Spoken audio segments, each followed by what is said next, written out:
Welcome back, class. We're going to get into the what may be the last segment of this chapter. We're going to talk about evaluating the industry, and they provide, I guess, an approach.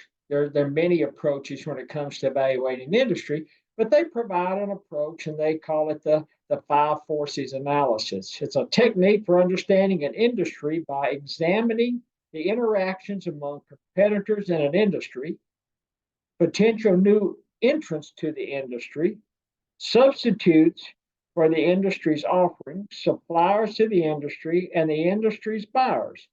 And a lot of this was developed by Michael Porter at Harvard Business School, and it's been used over the years and is still used depending on in the industry again, depending on what the environment is, and especially depending on what um, I guess, academic training individuals within that particular industry have.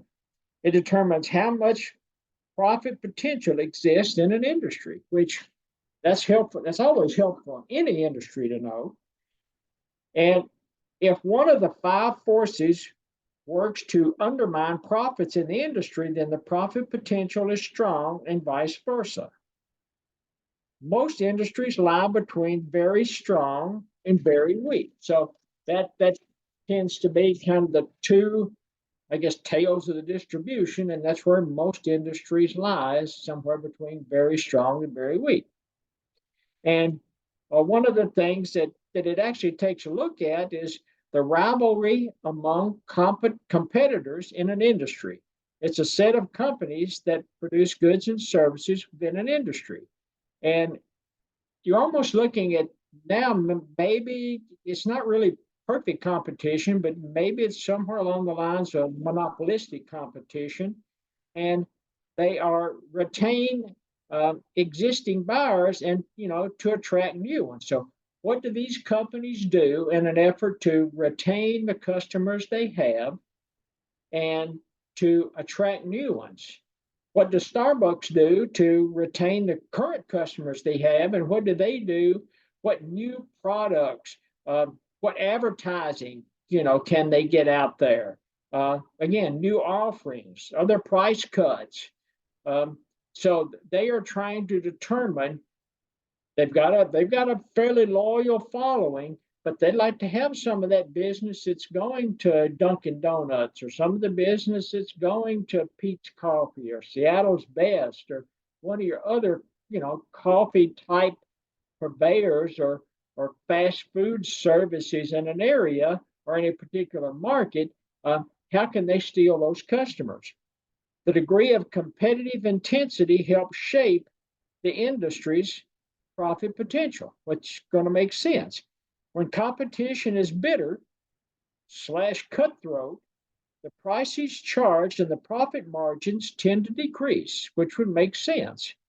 Um, Price wars need to be avoided and profit potential increases. So if you can avoid price wars and you can avoid in a market economy significantly having to reduce the price of your product, you stand a much better opportunity to maximize profits.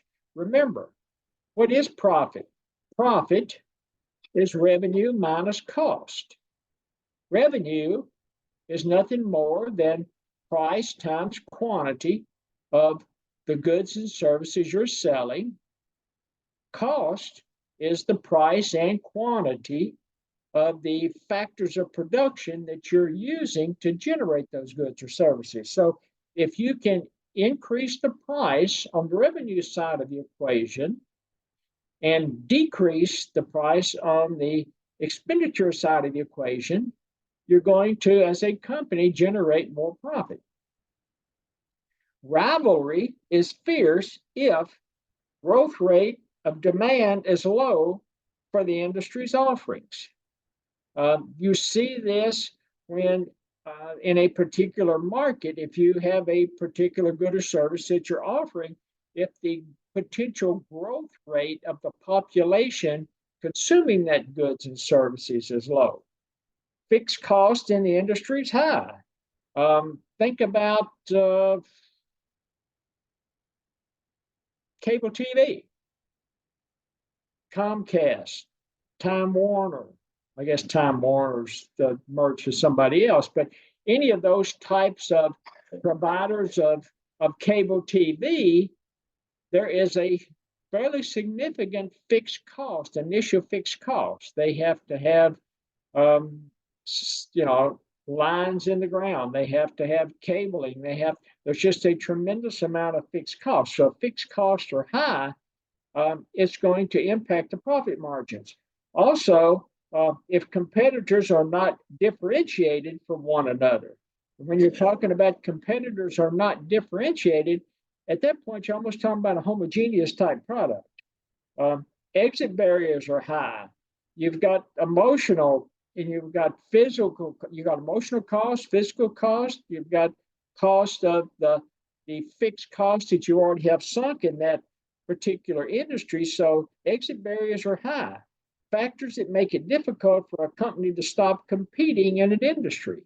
And there's just a lot of companies that go into a particular market or a particular industry. And if there's a high level of fixed cost, then it's going to be extremely difficult for them to exit that market. So when you're looking at Ravelry, you're looking at current customers. You're looking at, you know, the number of customers it takes to cover your cost. You're looking at, you know, price rather than uniqueness. So price becomes your opportunity to be competitive rather than making a unique product. And so industry concentration is an important aspect of competition.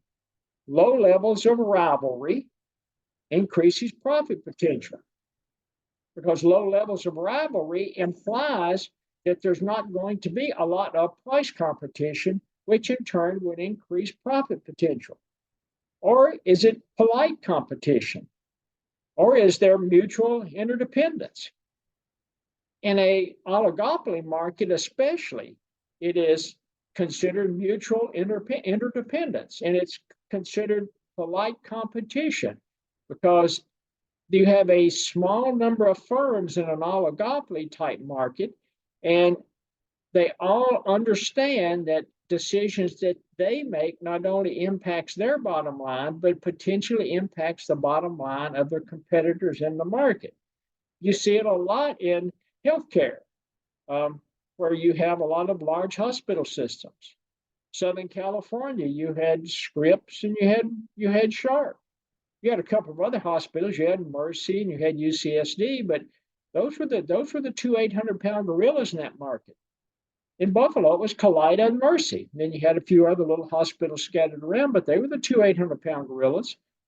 And they knew that decisions that they made when it came to goods and services they provided, or it came to contracting with health plans, they knew that the decisions they made not only impacted their strategic management and their profit margin, but they also knew it was going to impact the decisions of the other firms in that particular market. Restaurants, significant rivalry among restaurants. Rivalry among fragmented industries tends to be fierce and bitter. Companies try to steal customers by driving prices and profits downward. Think of the competition, fast food competition. Think about pizza restaurants in a given city or a given local market. There's not a lot of differentiation between pizza. You got thin crust, you got thick crust, you got Chicago style, but pepperoni's pepperoni. Cheese is cheese, onion. So restaurants rivalry, and it's a fragmented market. There is a significant level of rivalry there, and prices and profits are being driven downward by competition. Industry competition is correlated to economies of scale. More customers mean more costs, especially fixed costs, are allocated across more units. So economies of scale industries, companies within industries are trying to drive and move toward optimizing those economies of scale, because the more units you bring in, it's going to allocate those fixed costs across more units. The second factor in that five-factor analysis that Michael Porter has put forward is the threat of potential new entrants to an industry. Companies that do not currently compete in an industry might join the industry in the future. Now we're looking at economic profits and economic losses. If there are economic profits to be had, you're going to have new entrants coming into a market economy or to an industry, and the more entrants that you have coming into that into that industry is going to drive down economic profits. If an industry is running with economic losses for a number of reasons, you're going to have entrants that are companies are going to leave the industry. And as they leave the industry, it reduces competition and helps drive those economic losses up because you can increase prices. Pressure on prices are going to help eliminate some of those economic losses. Highly profitable industries attract unwanted attention from new entrants.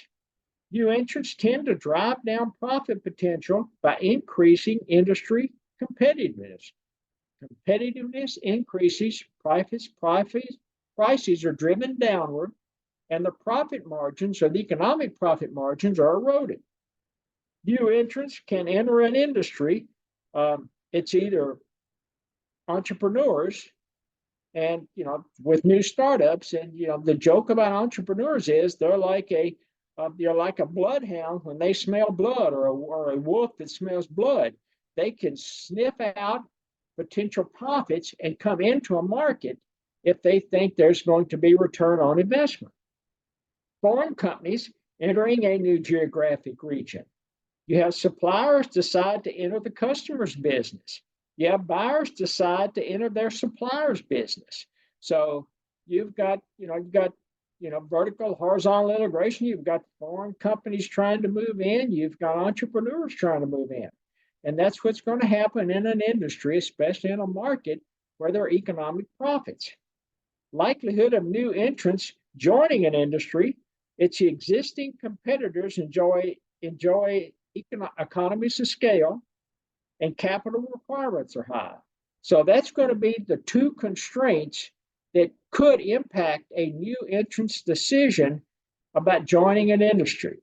If the existing competitors or the existing companies enjoy economies of scale, and if the capital requirements are high, that tends to deter new entrants into an industry.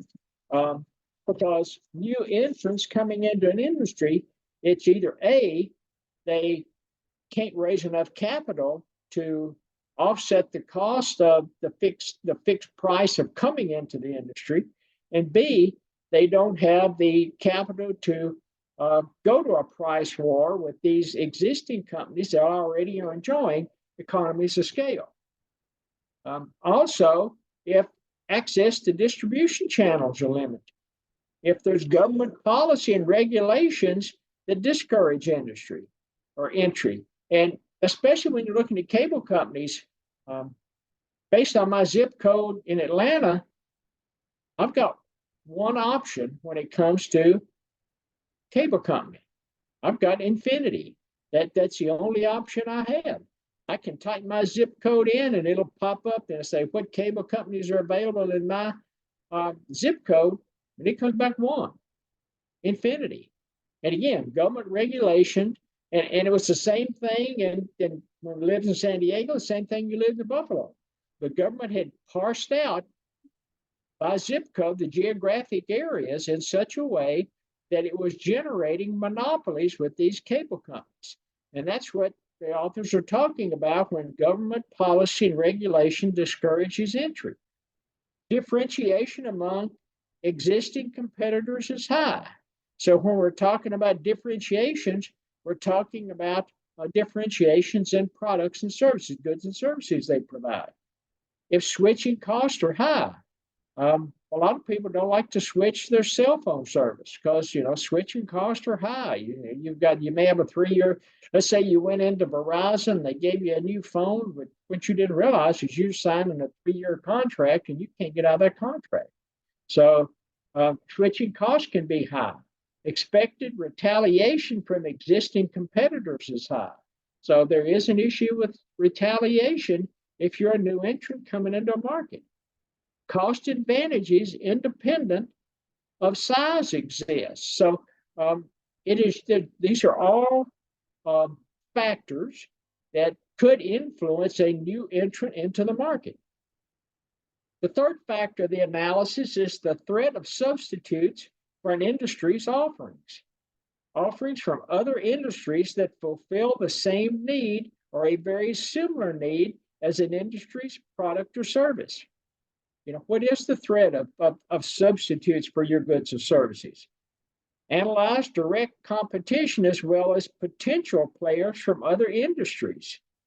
Think about candles versus light bulbs, streaming TV versus cable, Uber, Lyft versus taxis, generic versus brand, especially in pharmaceuticals.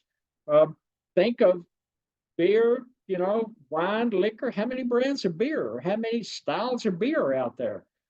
When's the last time you went in the liquor store and you went to the bourbon or the vodka section or the Scotch section and just looked at all of the different brands and different varieties? You've got bourbon, you've got rye, you've got just plain old whiskey, you've got Canadian Club blended junk. So you've got just a lot of variety, and that's what we're talking about here is the substitution. What is the availability of the substitutes that could come in and erode that market? And that's why the leadership of a given firm should, when they're developing their strategic plan, this is just, again, one of the 5 factors that they have to be cognizant of when they're putting that strategic plan together. You should also look at the strength threat that depends on how effective substitutes are in serving industries, clients, and customers. How to determine which companies are competitors and which ones are offer substitutes. Industry definition determines competitors, companies with substitutes. So it can get, in some industries, extremely difficult for those individuals managing not only the mission, vision, culture, goals, strategic planning process, whether they are successful or not. It's going to be extremely dependent on how they view not only competitors, but how they view other industries or other firms and their ability to provide substitutes to their consuming population. And then we're going to talk, I guess, the last two. This one we're going to jump in now. We're talking about suppliers of the industry, and then we'll finish up with the buyers of the industry. And suppliers of the industry, they're driving the cost factors of the profit equation. Remember, profit equals revenue minus cost. Suppliers are going to drive the price component of the cost. They're going to be the ones that are going to drive the cost of the inputs of production, the factors of production. They may be driving labor. They may be driving capital stock. Maybe not so much the land, because unless it's a lease agreement, maybe not so much the price of the land, but price of electricity, price of the natural resources. So you've got gas, you've got all those type of natural resources, and then suppliers are also going to impact just the production function, because the production function is somewhat driven by the big 3 factors of production. Providers of inputs that the competitors in an industry need to create goods and services. So you've got competitors in an industry not only competing against each other on the revenue side of the house, They're also competing against each other, trying to manage the supplier side of this or the cost side of the house. A variety of suppliers are important to companies. Again, alternatives. The more the merrier. Uh, where companies really get into a situation is when they are in an industry and the suppliers are more in a monopolistic or an oligopoly type situation where they're going to be reducing the price competition among the suppliers. Bargaining power between an industry's competitors and suppliers drive profit potential. Again, the bargaining power is going to impact the cost segment of the profit equation. Who has the greater leverage, suppliers or the competitors? And so who has the greater leverage between the suppliers and the competitors? At that point, competitors are going to be driving the revenue piece on the price. Suppliers are going to be driving the price piece on the expenditures or the cost side of the equation. So a firm is going to be faced with not only the price competition on the revenue side, but the price competition from suppliers on the cost side. Competitors must determine the leverage of the suppliers. There may be some opportunity for collective bargaining power. Suppliers maintain leverage if suppliers' industry is dominated by a few companies. There's no effective substitutes on the supplier side. Suppliers' products are differentiated, so they're not necessarily homogeneous products. High cost and switching suppliers. And can suppliers become a new entrant in the industry? So this is that fourth factor that in the Michael Porter scheme that industries, or at least those individuals developing the strategic plan and those individuals managing the company have got to be aware of. If you think about collective bargaining power, think about fast food restaurants that are buying beef, fast food restaurants that are buying potatoes. McDonald's supposedly buys their potatoes for just like a few different suppliers. When you're talking about industry concentration, and you're thinking about, you could say, so on the let's say on the healthcare side, nurses have a tremendous amount of power, especially these they call them local tenant, but especially these companies that supply per diem nurses. They're controlled, their suppliers, they're controlling the price on the cost side, and it's going to negatively impact, if they're not careful, the profit margins of hospitals or medical groups or basically healthcare providers just in general. And then the authors introduce a term called forward vertical integration, a strategy that involves a supplier entering the industry that it supplies inputs to. And you think about this, and I'm going to give you one more definition, but you're talking about horizontal integration. Is the process of a company increasing production of goods and services at the same level of value chain in the same industry. So you see this a lot in healthcare, both vertical integration and horizontal integration with hospital systems. Hospital systems are trying to own all of the continuum of care for individuals in a particular area. Kaiser hospitals, Kaiser Health Plan, especially in Southern California, especially in the state of California in general, but especially in Southern California, you see hospital systems scattered all across the United States that are starting to, through vertical and horizontal integration, starting to expand their scope of business, trying to capture both the supplier side of the equation, and at the same time trying to improve the production side of the equation. And if you go the vertical integration route, it gives you greater control over the supply chain or the distribution chain. And then the last of the five factors that we're going to briefly touch on, make sure I've got them all, is the power of industry buyers. Purchasers of the goods and services that the competitors in the industry create and produce. Buyers. What part of the profit equation do they impact? They impact the revenue side of the house. Can be individuals or it can be other companies. Think about Procter and Gamble and their impact on Walmart, or think about the impact of Walmart and Target on Procter and Gamble, or think about the impact of Kroger or Costco or the buyers of goods and services that Procter and Gamble generate. The leverage position between buyers and industry competitors drives profits. Again, they are on the revenue side. They are driving the prices and the quantities that compose the revenue component of the profit margin, or the profit equation. And again, the profit equation is revenue minus cost. So the buyers are driving that revenue component of it. Walmart can dictate the producers of the items that they sell in the store. In the mid 2020, buyers were dictating prices for new car sales. Textbooks are a great example of a lack of leverage with buyers.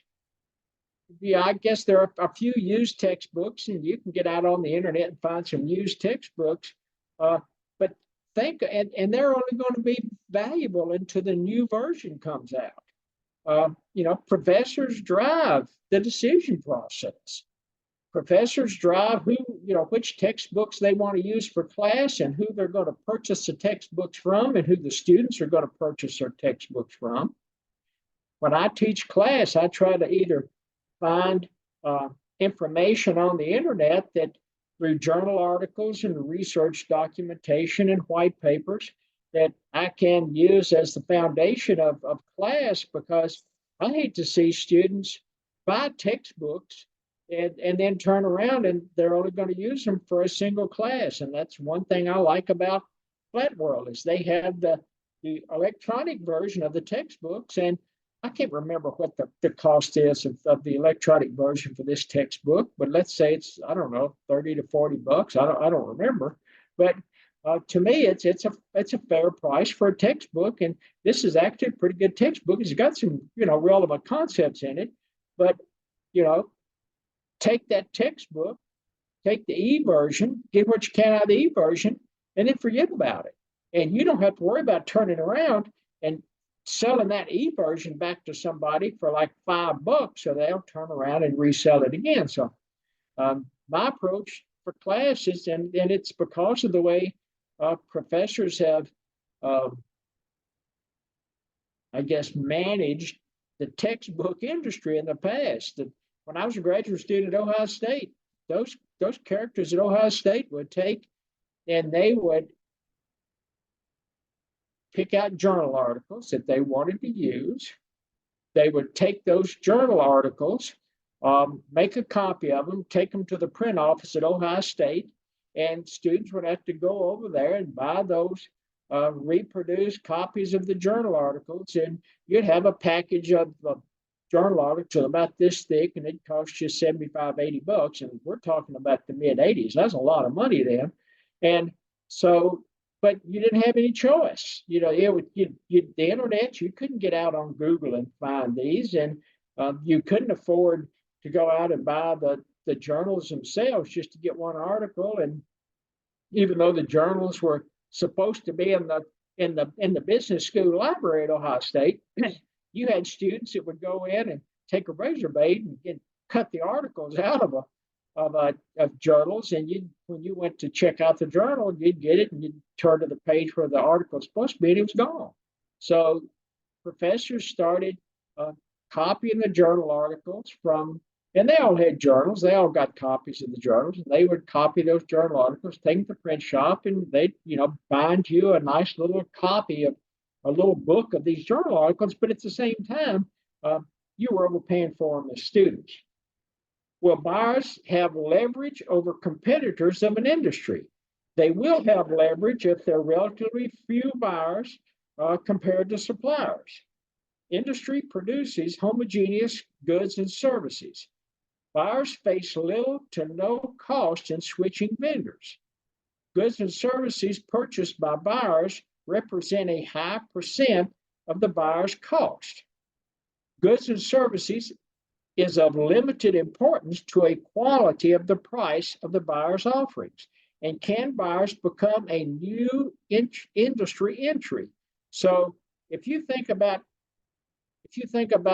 well, buyers have leverage, and I've gone through, 5 or 6 things here, and if there are relatively few buyers compared to suppliers, and so a good example of that is hospitals in remote locations. If you're a hospital in a remote location and you've got, I'll call it a captive audience, you're buying goods and services in the labor market, and you've got a captive audience, and you're going to be able to drive prices there.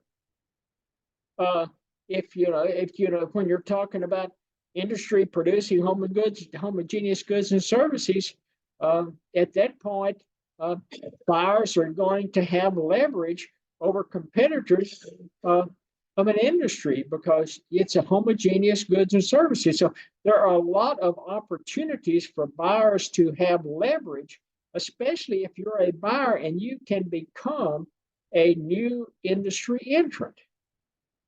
And then where we talked about forward vertical integration on the supplier side, now we're talking about backward vertical integration, a strategy that involves a buyer entering the industry that it purchases goods and services from. And now we're talking about DirecTV, TiVo, some types of companies like those. Buyers can also join forces to drive profits. Think about Express Scripts and Medco Health Solutions. They joined forces and they were trying to corner the pharmaceutical market. They can, once they have these, and I don't want to call them a buyer's cooperative, but once they have these cooperative relationships, they can actually squeeze pharmaceutical companies when it comes to prices of pharmaceuticals.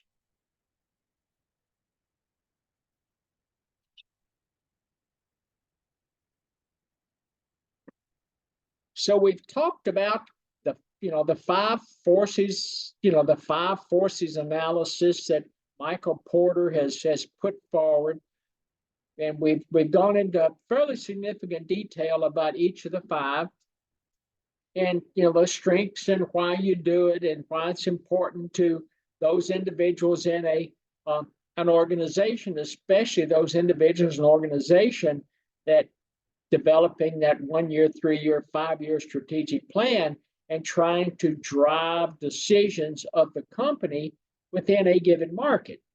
And now we're going to talk about just quickly limitations of the 5 forces analysis. One of the limitations, it assumes that competition is a zero-sum game. Amount of profit potential is fixed. So when you got profit potential is fixed, it is a zero-sum game if you make that assumption, in that one wins. If profit's fixed for one company to win, another company has to lose in such a ratio that profit potential remains fixed. Must take profit from a rival, supplier, or a buyer. Collaboration can generate a large pool of profit. Rivals in an industry can be adversarial or collaborative. Competitors' relationships with buyers and suppliers can be adversarial or collaborative. And all of these are limitations to the 5 forces analysis, because it's going to vary from one industry to the next. It's going to vary from one marketplace to the next. I think about Scripps and Sharp. I mean, the CEOs played golf together. They, talked about what health plans they worked with. My guess is they shared contractual information. You would never be able to prove that, but it's the same thing with Kaleida and Mercy and Buffalo. These guys joined. They all, members of the same country club. Buffalo had, like members only clubs, and they belonged to those type organizations. Maybe went the same church together. And the common assumption within the healthcare market in Buffalo was that those individuals at those two hospital systems probably shared more knowledge back and forth than they should have. But at the end of the day, you weren't going to prove it. And that's why that sometimes there's limitation to these five forces analysis, because the adversarial collaborative relationship is really difficult to define and really difficult to prove. And then lastly, we're going to spend just a few minutes talking about mapping strategic groups. And when we talk about mapping strategic groups, there are sets of companies that follow similar strategies, a set of industry competitors that have similar characteristics but different in important ways from members of other groups. One way is members of a company's group, because they are usually its closest rivalry. So you're lumping groups based on, goes back to the rivalry issue. Mobility barriers, you're talking about factors that make it unlikely or illogical for a company to change from one strategic group to another over time. And then strategies pursued by companies and other strategic groups highlight alternative paths to success, can reveal gaps in the industry that drive potential opportunities or maybe even drive potential threats. And so that's why a lot of companies like to match or like to map strategic groups. They talk about in mapping these strategic groups, they do it based on reference. Again, remember what we talked about, reference. Companies have KPIs, they have metrics that are driving the strategic management process, driving not only the mission, but the vision and the culture and the goals. And the reference may be just comparing your closest rivalry in a particular industry or in a particular market. And also it goes back to the mutual interdependence. Remember, we talked about mutual interdependence when a company knows that the decision they make is going to impact their strategic management planning process or their profit margins, but they also know that it's going to impact the strategic, management process and the profit margins of other companies in their market or in their industry. You've got well, I guess you could, when you think about it, and you're talking about strategic groups, you've got, Subway's kind of in a strategic group, and another one you've got Ruth Chris in one, you've got P.F. Chang in one. And while they might not fit into the same strategic groups, they have similarities in some of the processes that they incorporate into their strategic plan that could provide alternatives or could provide new ideas that could be financially beneficial among the groups.